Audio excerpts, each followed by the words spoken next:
Look at this lovely day here in Moscow. It's one of the longest days of the year, and it's like this. I've got the light on in the kitchen. I'm waiting for the courier to turn up with these blessed screwdrivers that I've been waiting for since 10 o'clock this morning. I got a message from them to say, well, it might be 11 p.m. tonight. Marvellous, isn't it? So I'm going to get on and do a bit of cooking.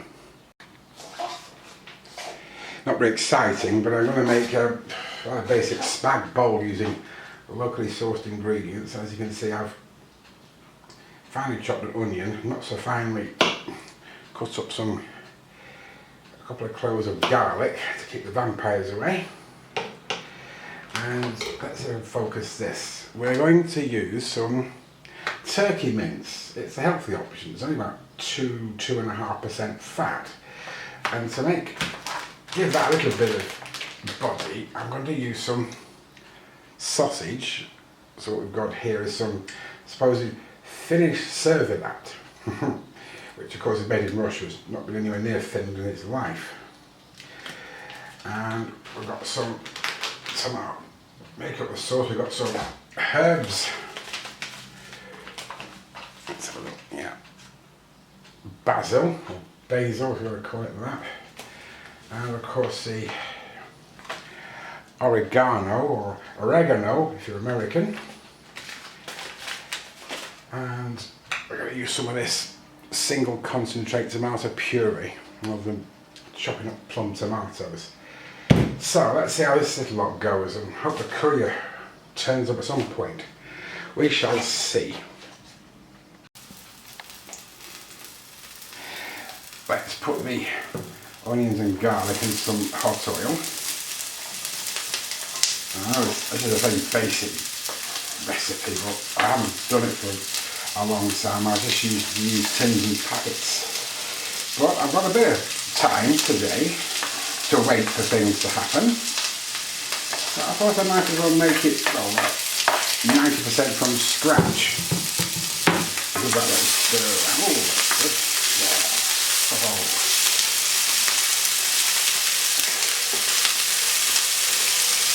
And I'll turn that down a bit before adding the meat. Turn the heat back up a little bit. And then we'll put this turkey mince in. Stick a little pad at the bottom. As you can see, it's rather anemic looking, and I think if you eat this often enough, you'll be anemic too. So, let's get rid of that.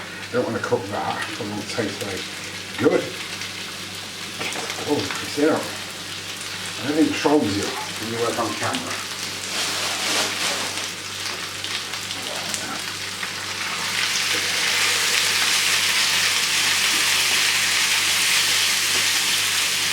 As you can see, the onions and the garlic are reasonably brown. You want to just get the same effect with the mince. Now, excuse me. Use my vegetable stock. This consists largely of salt, so you don't need to add any further salt to that. Shouldn't need to. And pepper as well. And then in a minute we'll add the herbs. Look at that. And we'll put the sausage in as well. So it's still not looking very appetising, is it? And the trick is to add the colour gradually. So without spilling half the packet in there, put that in, and then that was the basil. And myself, I like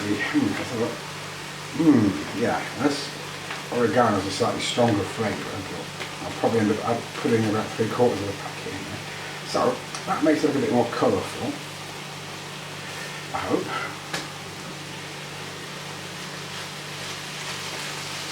Right.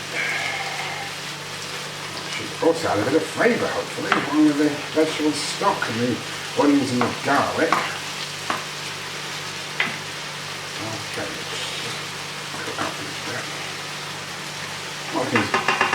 anemic as it was, then again, without everything ending up on the floor, we're going to add the sausage in one big lump. Alright, that's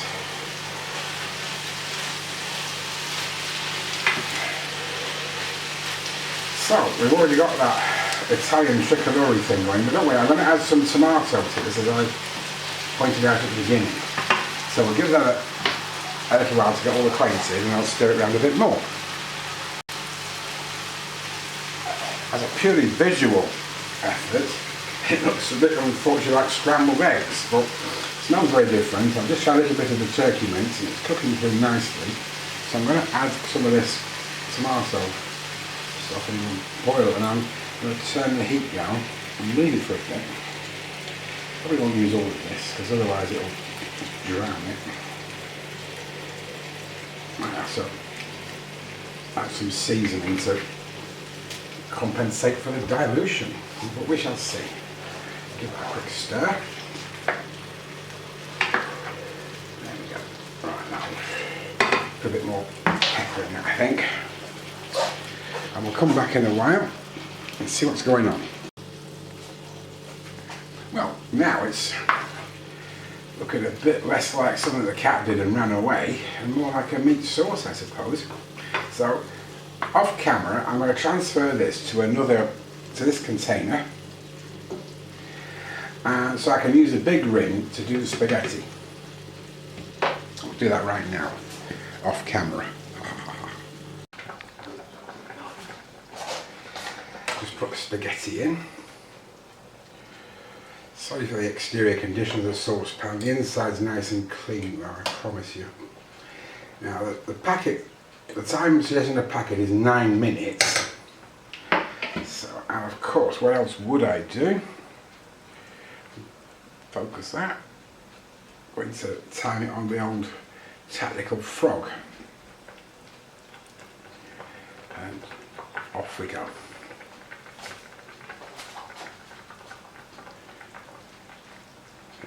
Bubbling merrily away. So to grease the spaghetti up a little bit, see that, yep. I don't use butter or oil or parmesan, God help us. I've got this kind of all-in-one cheese spread, which might sound a little bit revolting, but it's really very nice. It has a cheesy smell to it, and it's cheap. It's less than half the fat of butter, so you can go a little bit mad with it. And I'll just put a bit of pepper and seasoning on that. We'll get further along. We'll just drain the spaghetti after 9 full minutes. 9 minutes plus me resetting and winding in the pushers on the tactical frog. That usually should make it reasonably al dente. And we'll give that stir that cheese spread in. Not too much. Nice, have little bits of it here and there. Put a bit more pepper on top of it. You never have too much black pepper with a spag bol, I think. Possible to overdo some of the other things. And then lastly, we'll put a couple of, thank you, all over the place. Put a couple of spoons of that on top. There we go. That'll fit for a king, but it'll do me anyway. So I bet you when I sit down to eat this little lot, bloody courier's gonna come.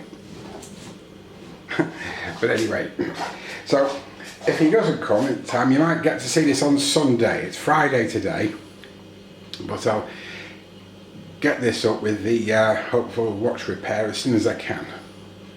We shall see. What we've got here then is a steel dive SD 1970 with an NH35 movement, which I managed to kill last year while I was regulating it. Watch this. Doesn't matter how much you shake it around and blah blah blah blah blah blah. It's nothing. I think I might know why, and I can get into this now that the screwdriver has finally arrived.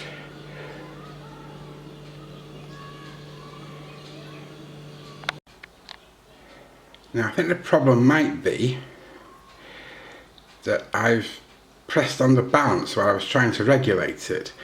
And what that means is I have to remove the balance assembly, take it out and try and if I need to straighten the hairspring. So that could be a bit of a challenge. Well, it's very sad, but even the tiny little screwdrivers I got from Yandex Market were much too big for this screw that's just about visible to the naked eye on the balance. So on reflection, it looks as if I might have to try my plan B with a replacement NH35, which as you can see has a rather charming black date wheel, but I don't know how long that's going to take me. We shall see. And if you were wondering how I was able even to see the screw, well, this is how I managed it. At least I could see the thing. I couldn't handle it even. But I'll keep trying. I might have to do the old heart transplant with the new movement. That won't be for a day or two. In the meantime, thanks for watching. Take care, and I hope to see you in a day or two.